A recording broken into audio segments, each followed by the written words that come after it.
그날 밤, 집안이 고요해지고 모두가 잠든 시간, 나는 결국 결심했어요. 열쇠를 움켜쥔 손이 땀으로 미끄러웠습니다. 계단을 따라 내려가자 숨결마저 차갑게 식었어요. 문 앞에 서자 심장이 쿵쿵 요동쳤습니다. 한 번만 확인하자. 그럼 더 이상 집착하지 않아도 돼. 닫혀진 지하실 문을 열고 들어가자 진실이 드러나고 말았습니다. 앞으로의 이야기가 궁금하시면 구독과 좋아요 부탁드리겠습니다. 안녕하세요. 내 이름은 김현숙입니다. 나이는 34살, 아직 미혼입니다. 서울 외곽 오래된 산자락에 우뚝 선 저택 한 채. 바깥에서 보면 마치 수십 년 동안 시간을 거스른 듯 웅장하지만 안으로 들어서면 그 웅장함 속에 묘한 공허와 적막이 서려 있었습니다. 나는 그 집에서 숙식을 하며 가사 일을 맡고 있습니다. 보육원에서 자란 탓에 남들보다 빠르게 세상살이에 익숙해졌고 주어진 일에 늘 묵묵히 최선을 다했어요. 저택은 생각보다 넓고 관리할 것이 많았기에 하루하루 바쁘게 움직였지만 그만큼 잡생각을 잊을 수 있어 오히려 편했어요. 저택의 주인은 박철민 회장이었습니다. 저택에는 회장님과 사모님 두 분만이 살고 있고 오가는 사람이 적어 고요하고 삭막한 분위기가 서려 있었어요. 나는 오늘도 새벽같이 일어나 집안 곳곳을 점검했습니다. 마루를 닦고 유리창을 닦고 책장을 정리했어요. 큰 저택답게 오래된 물건들이 많았고 그 중에는 절대 손대지 말라는 박 회장의 지시를 받은 공간도 있었습니다. 바로 지하 보관실이었습니다. 지하실은 자네가 갈 곳이 아니야. 아무리 집안일을 맡았더라도 거긴 절대 열지 마. 말은 차분했지만 눈빛은 싸늘했어요.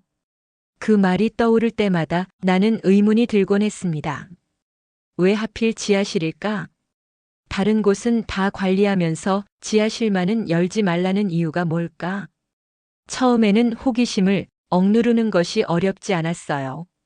하지만 몇 달이 지나고 저녁이 깊어질 무렵마다 지하실에서 들려오는 희미한 소리가 나를 괴롭히기 시작했어요. 그것은 분명 바람이 스치는 소리 같기도 하고 아주 낮은 속삭임 같기도 했어요. 마치 오래된 라디오 전파가 간헐적으로 잡히는 듯한 설명하기 힘든 소리였습니다. 나는 그것이 착각이라 생각하려 애썼습니다. 저택은 워낙 크고 오래되었으니 어디선가 파이프가 울리거나 나무가 삐걱대는 건 흔한 일이었으니까요. 하지만 이상한 건 그 소리가 언제나 같은 시간대 늦은 밤 11시 전후에만 들린다는 점이었습니다. 그날도 저녁을 치우고 홀로 방에 누워있던 나는 어김없이 그 소리를 들었습니다. 철컥 철컥. 낮게 깔린 규칙적이면서도 불규칙한 소리. 나는 벌떡 일어나 귀를 기울였어요. 심장이 두근거렸습니다. 마치 집 전체가 자신에게 말을 걸고 있는 듯한 착각이 들었어요. 또 시작이네. 나는 혼잣말을 내뱉으며 일부러 못 들은 척 다시 침대에 벌렁 누웠어요. 하지만 몸은 자꾸만 지하로 향하고 싶어 안달이 났습니다. 왜인지 모르겠지만 지하 보관실에 계속 신경이 쓰였습니다. 신경 쓰지 말자. 정말 신경 쓰지 말자. 하루에도 몇 번을 다짐했는지 모릅니다. 며칠 후 회장님 부부가 해외 출장을 가게 됐습니다. 집에 아무도 남지 않게 됐지요. 회장님은 나에게 휴가를 줬지만 딱히 갈 곳이 없는 난 저택에 머무는 것을 허락받았습니다. 대신 절대 지하에는 가지 않겠다는 약속과 함께 나는 일을 마친 뒤에도 쉽게 잠들지 못했어요. 침대에 누워 천장을 바라보는데 또 그 소리가 들려왔습니다. 쓱 철컥. 어디선가 쇠붙이가 부딪히는 소리 같았어요. 처음에는 두려움이 크게 다가왔어요. 아무도 없는 저택에서 소리가 났으니 도둑이 들었는지 확인이 필요했어요. 신고를 하기 위해 손에 핸드폰을 쥐고 조심조심 거실로 나왔습니다. 거실은 고요했습니다. 분명 소리가 들렸는데 이상하네. 여기저기 살펴봤지만 아무 소리도 나지 않고 아무도 없었습니다. 난 다시 방으로 가기 위해 몸을 돌렸습니다. 순간 지하 계단이 눈에 들어왔어요. 절대 들어가지 말라던 박 회장의 목소리가 귓가에 울리는 것 같았습니다. 하지만 난 어느새 지하 보관실 문 앞에 서 있었습니다. 손을 뻗었습니다. 차갑고 단단한 철문 손잡이가 손바닥에 와 닿았어요. 순간 심장이 크게 뛰었습니다. 나는 잠시 망설였습니다. 지금이라도 돌아가자. 괜히 열었다가 무슨 큰일이 생기면 어떡하지? 하지만 이상하게도 가슴속에서는 이상하리만큼 문을 열어야 한다는 충동이 일고 있었습니다. 그래. 한 번만 확인하자. 그럼 더 이상 집착하지 않아도 돼. 손잡이를 잡았던 손에 힘을 주고 천천히 돌렸습니다. 철컥. 의외로 쉽게 문이 열렸어요. 안쪽은 어둡고 서늘했습니다. 나는 벽에 붙은 스위치를 더듬어 불을 켰어요.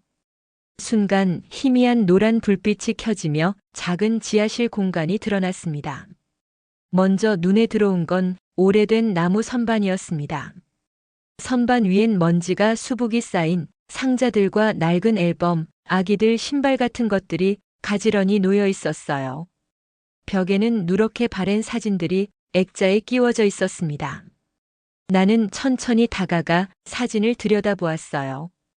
갓난아이 시절의 쌍둥이 사진, 작은 이불에 나란히 누워있는 아기들.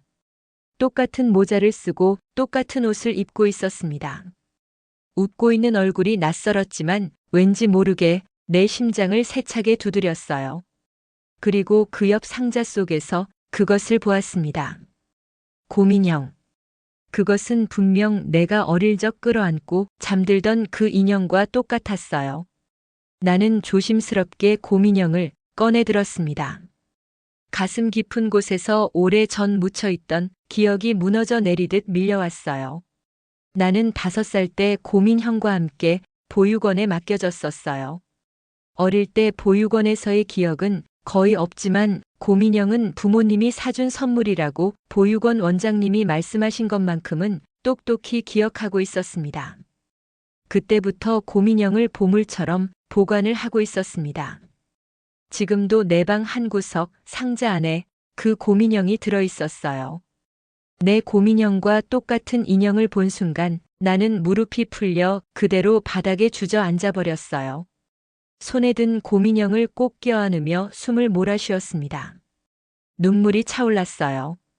나는 곰인형을 품에 안고 방 안을 둘러보았습니다. 상자 안에는 작은 머리핀, 아이옷, 분홍색 털신 같은 것들이 고스란히 보관되어 있었습니다. 그것들은 분명 누군가의 소중한 추억이었습니다. 그리고 그 옆에 놓인 앨범을 펼치자 아이의 성장 기록 같은 사진들이 있었습니다. 돌잔치 사진, 공원에서 찍은 사진, 병원에서 찍은 사진들. 그런데 앨범의 중간에서 사진은 끊겨 있었습니다. 뒷부분엔 빈 페이지뿐이었어요. 나는 앨범을 덮고 방 한쪽을 바라보았어요. 거기에는 작은 탁자가 있었고 탁자 위에 초라한 촛대가 있었습니다. 이미 오래전에 꺼진 초는 반쯤 녹아 있었어요. 그 순간 알 수 없는 슬픔이 방 안에 가득했습니다. 이곳은 단순한 자료 보관실이 아니었습니다. 누군가의 기억, 누군가의 상실, 그리고 지울 수 없는 그리움이 갇혀 있는 방이었습니다. 이 인형의 주인과 사진 속의 아기들은 누구일까? 그때 갑자기 위에서 발소리가 들렸습니다. 나는 놀라서 곰인형을 제자리에 내려놓고 얼른 불을 껐어요. 문을 닫고 계단을 뛰어 올라왔습니다. 거실에 도착했을 땐 숨이 차올라 가슴이 터질 것 같았어요. 거실을 살펴봤지만 아무도 없었습니다. 지하 보관실 때문에 몇 날 며칠을 신경을 썼더니 이제는 환청까지 들리나 보다 그렇게 생각을 하고 내 방이 있는 곳으로 향했어요. 하지만 그땐 몰랐습니다. 해외 출장을 갔었던 박 회장이 출장이 취소되어 그날 저택에 있었다는 사실을. 박 회장은 내가 지하 보관실에 갔던 일을 조용히 뒤에서 지켜보고 있었습니다. 박 회장은 처음엔 무척 화가 나 꾸짖을 마음으로 지하로 내려갔었는데 내가 고민형을 끌어안은 순간 알 수 없는 그리움이 몰려들어와 아무것도 못하고 그 자리에 주저앉아 버렸습니다.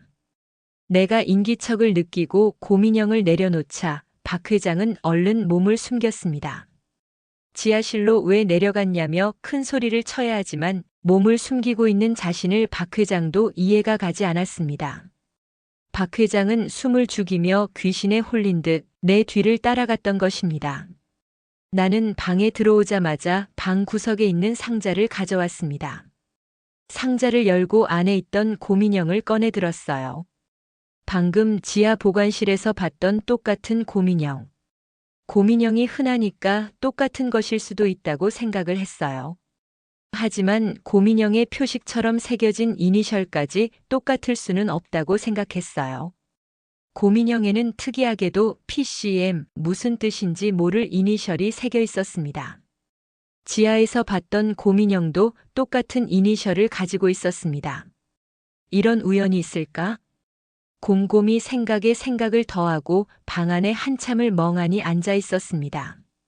박 회장은 방 안에서 인형을 꺼내보고 있는 현숙을 문 밖에서 조용히 지켜보았습니다. 현숙이 고민형의 이니셜을 보며 생각에 잠기는 사이 박 회장은 믿을 수 없다는 듯 손으로 입을 막았습니다. 현숙이 가지고 있는 인형은 분명히 지하에 있던 인형과 같은 것이었습니다. 박 회장은 갑자기 무언가를 떠올린 듯 눈을 크게 뜨더니 한 걸음 뒤로 물러섰어요. 마치 유령이라도 본 것처럼 당황한 표정이었습니다. 설마, 그럴 리가? 박 회장은 얼른 지하 보관실로 향했어요. 열쇠로 채워뒀던 서랍장을 열고 앨범을 꺼냈습니다. 앨범 속에는 5살 정도 된 여자 아이들이 이니셜이 새겨진 똑같은 고민형을 들고 서 있었어요.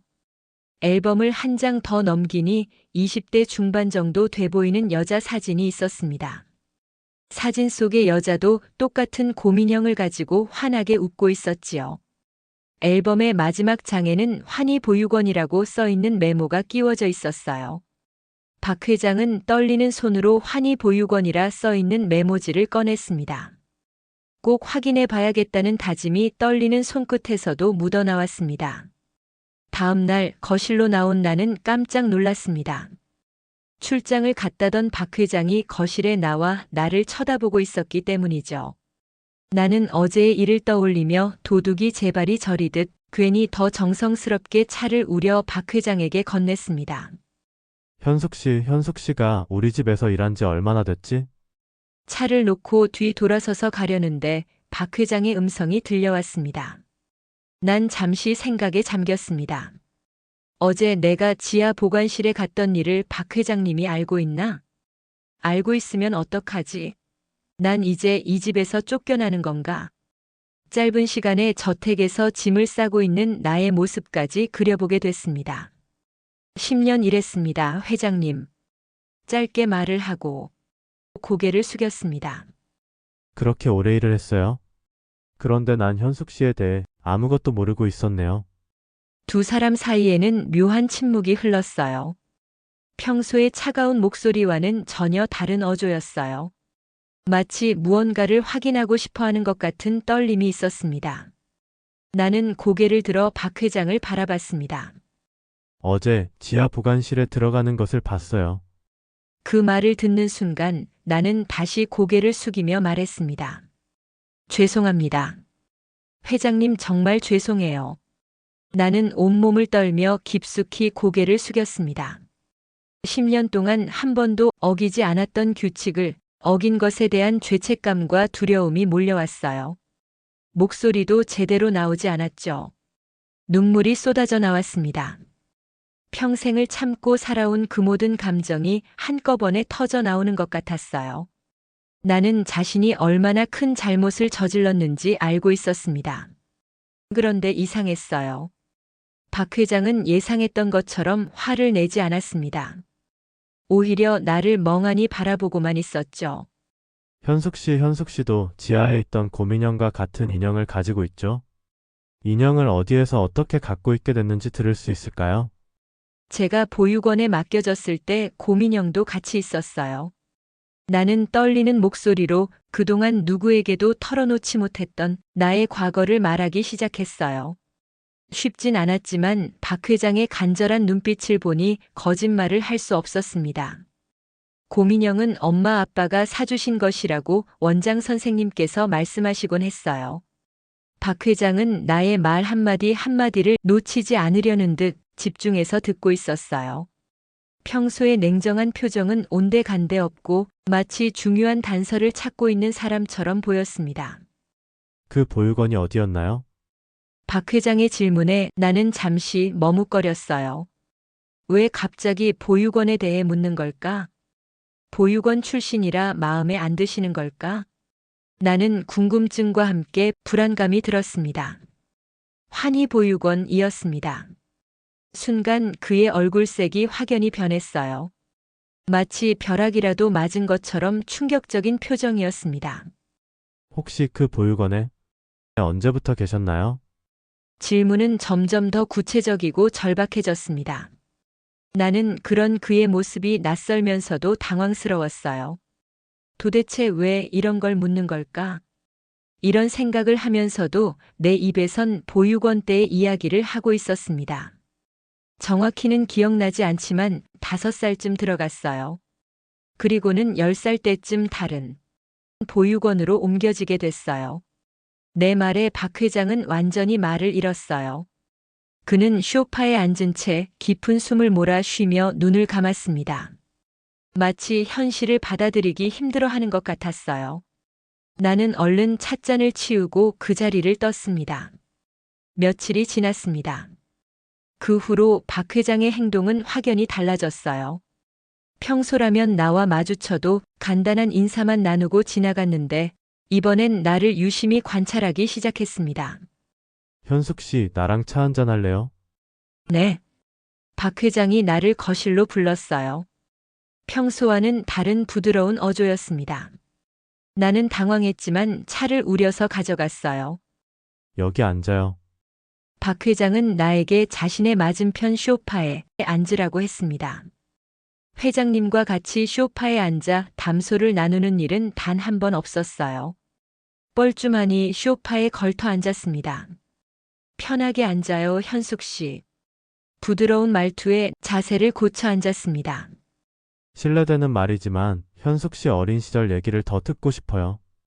죄송하지만 보육원에서의 어린 시절은 많이 생각이 안 나요. 맞다. 저와 똑같은 나이의 여자친구가 있었어요. 그 친구도 저와 같은 날에 들어왔어요. 이름은 기억이 나지 않아요. 그 말을 듣는 순간 박 회장은 찻잔을 떨어뜨리고 말았습니다. 회장님 괜찮으세요? 박 회장은 비틀거리며 자리에서 일어났어요. 잠시 나 혼자 있을게요.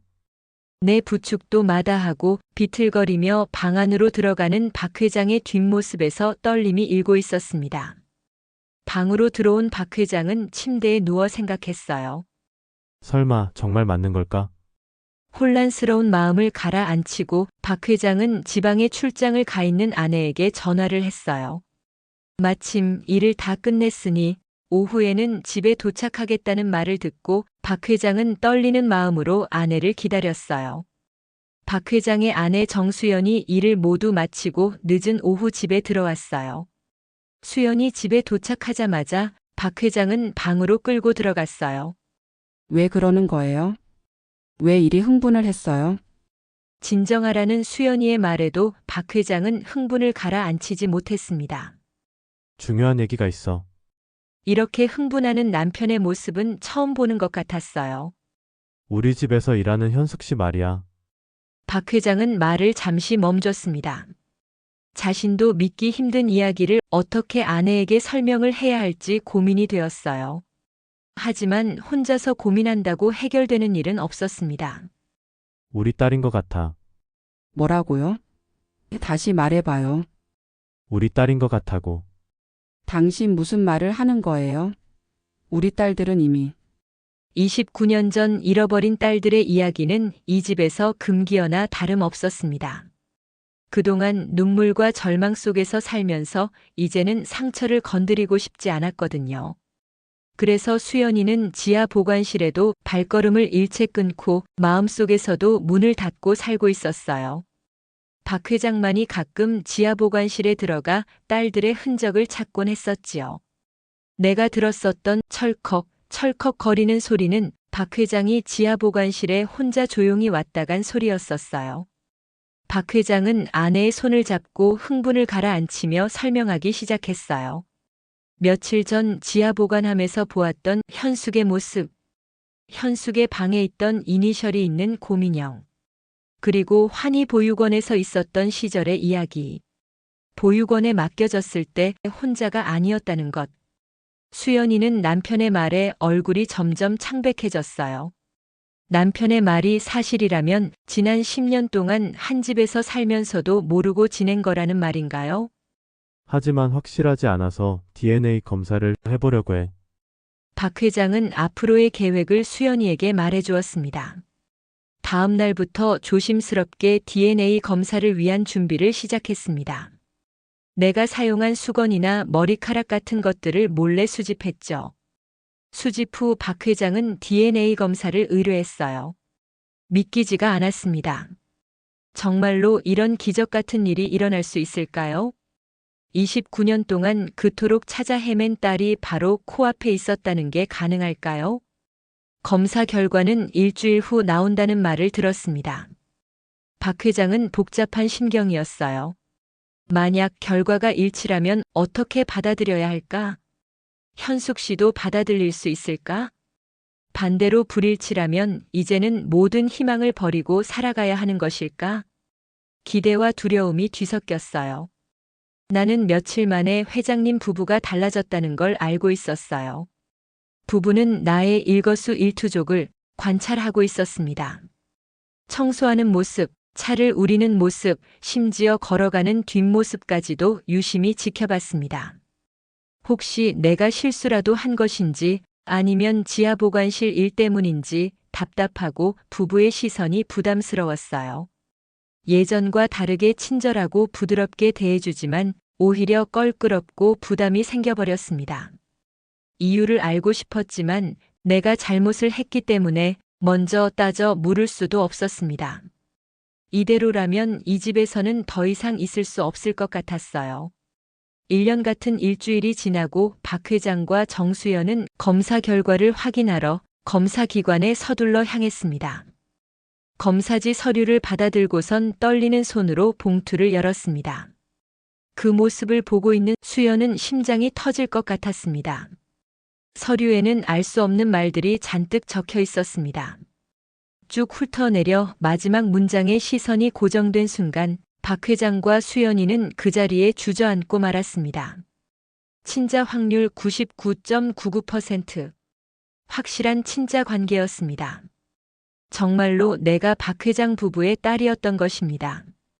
29년 동안 찾아 헤맨 딸이 10년째 자신의 집에서 가사도우미로 함께 생활하고 있었다는 믿기 힘든 일이었습니다. 집으로 돌아온 박 회장 부부는 당장 나를 불러 딸이라고 알리려 했어요. 하지만 내가 받을 충격을 생각해 어떻게 이 사실을 털어놓을지 고민에 빠졌어요. 어느 조용한 오후 난 청소를 마치고 내 결정을 박 회장에게 전하려 했어요. 이제는 이 집을 떠나야 할 때가 된 것 같다고요. 그때 마침 박 회장 부부가 나를 불렀어요. 현숙 씨, 정말 중요하게 할 말이 있어요. 잠깐만 여기 앉아봐요. 조심스럽게 소파에 앉은 나는 부부를 번갈아 쳐다보았습니다. 박 회장은 안절부절한 모습으로 어렵게 입을 열었어요.